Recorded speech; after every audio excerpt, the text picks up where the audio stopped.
Ребалансот на буџетот беше неопходен, бидејќи СДСМ и ДУИ заборавиле на обичните граѓани, заборавиле да обезбедат една пензија за годинава, заборавиле да обезбедат 4 плати за вработените во македонски шуми, промените во државната каса со цел обичните луѓе да го добијат она што го заслужуваат, порача премиерот Христијан Мицкоски за критиките од опозицијата дека ребалансот бил неразвоен, вели СДСМ и ДУИ знаат само да критикуваат и не очекувал ништо повеќе од тие две партии.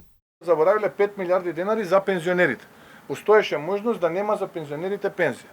Понатаму заборавиле 3,7 милиарди денари за земјоделците. Не знам како. Еве прашете и они нека ви кажат. Не, ги нема. Па моравме ние да ги наоѓаме. Сега милиарди и 700, па до година уште 2 милиарди и така натаму.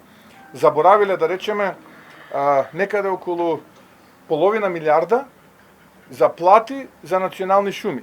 Вработените таму, а нели конкурси објавува, ако се сеќавате пред избори. Конкурси објавува, заборавиле пола милиарда евра да им помогнат, бидејќи луѓето 4 месеци плата не земале.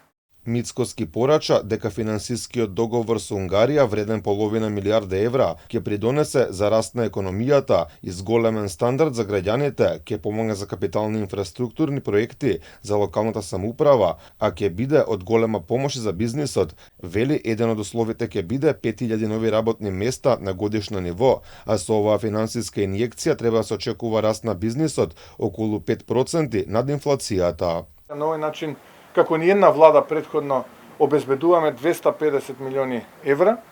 Бараме исто така од бизнисот уште толку сопствени средства да вложи. Значи да имаме негде инвестицијска активност од половина милиарда евра. 250 милиони евра ќе бидат за капитални инвестиции во општините, што значи ќе имаме една активност од 750 милиони евра. Предходната власт не исплатила средства од 3,7 милиарди денари за земјоделците, но Мицкоски порача дека сите пари ќе им легнат на сметките. Премиерот порача и дека се што е тековно веќе почнало да се исплаќа, плюс за останатите милиарда и 700 денари ќе бидат исплатени оваа година, а другите 2 милиарди денари ќе бидат во првиот квартал од следната година.